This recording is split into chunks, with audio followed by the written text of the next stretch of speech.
Now, you have to admit that the weather has been beautiful, nice and sunny these past days, hasn't it? And along with the beautiful weather of springtime comes sneezing and watery eyes. I know, because I have to spray my nose every morning. All of this is noticeable for those who can see the dawn and appreciate the sunset. It is a change that the blind do not appreciate in the same way. Daylight for the blind is still darkness. To be born blind is a thought that frightens most people so much that many of us tend to feel awkward when meeting someone who has that difficulty. I remember when I was a child, I grew up at St. Augustine's Parish in Oakland, and at that time, the California School for the Blind and the Deaf was in that parish. And so what they would do is they would schedule the kids from that school to come to our parish at 9 o'clock every Sunday morning. And we would be paired up with someone who was blind.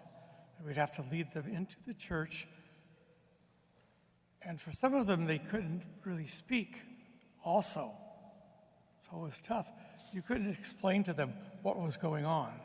But nevertheless, we did the special duty that was entrusted to us.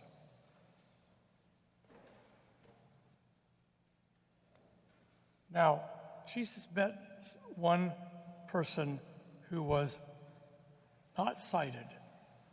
And I remember that strange feeling about this experience because there are so many things that I take for granted as someone who can see. Now, Jesus met one such person and confronted the difficulty head on. He cured the man. John recounts it in today's gospel as one of the 7 great signs that Jesus worked so that people might believe in him as the Son of God. Jesus worked this great sign so that people might believe in him,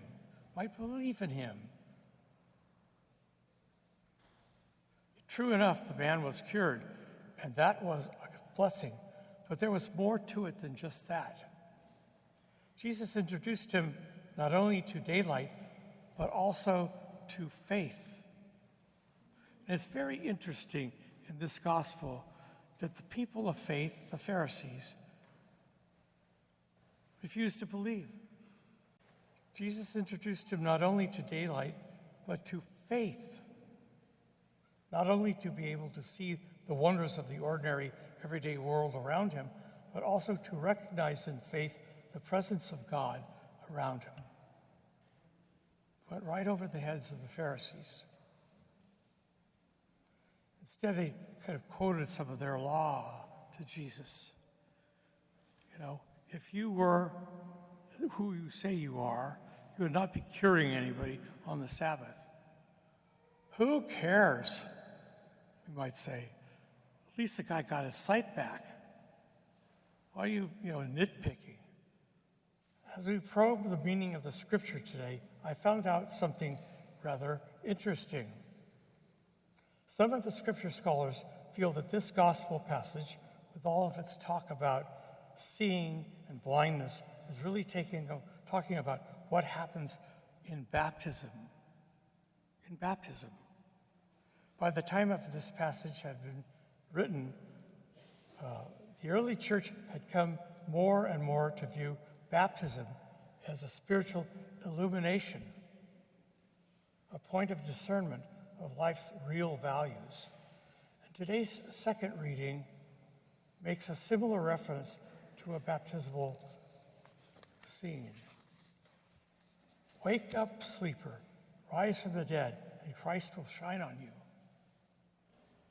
All of this, if it's correct, there's one other detail in the story that deserves some special attention. It's the word born. And the big discussion that goes on to make sure this man was really blind from birth. The gospel is telling us that baptism, that acceptance of Jesus, is living a true way, and it gets the root problems of life. the situations that affect us from our origins, like the man born blind. We are weighed down from the beginning of time by the regularity of ignorance, the restlessness of greed with prejudice, idolatry, violence, and so forth. And, we hear so often of people in social places getting angry at someone else, and what do? They immediately pull out the guns and start shooting. Now, I have to think about what life would be less frazzling and irritating if there was no such thing as spiritual or psychological difficulties. How many divorces would not happen if people were in the light about their own difficulties and their own hang-ups? That doesn't often happen. Ask me. In 50 years of priesthood, you name it, I've seen it, I've heard it. Maybe there would just be a little more peace on earth if we could understand more fully our own blindness. Maybe, just maybe, there'd be a little bit more peace on earth. In fact, at an extreme, the man born blind might stand for each one of us.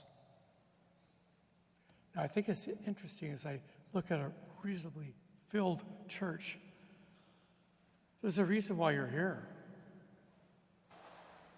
I hope it's not only to honor Jesus, who's the one who gives sight to us, calls us from our blindness to sight, but also that we are ones who nurture one another in sight. We don't do this thing called faith alone or by ourselves. That's why I say, you're full of beans or something else when people say, I don't need to go to church. I just talk to God on my own. Well, tell me, does it work? I don't know. I don't think so. And in any event, we as Catholic Christians feel that our baptism is what has called us here to share the light of Jesus Christ with one another, to recognize that we need one another to walk with us in faith. That we can't just do it alone. If we try to do that, to radically change the course of life from blindness to sight, if left to ourselves, we would go astray. Many of us do. But with the power of Jesus in our lives, we can challenge the odds against our overcoming that blindness that exists there, even to this day. Our journey this Lent reminds us that we are connected to Jesus through our baptism. Through our baptism, we are given the gift through faith of light in our darkness. We use this time of Lent to strip away those things which have obstructed our sight.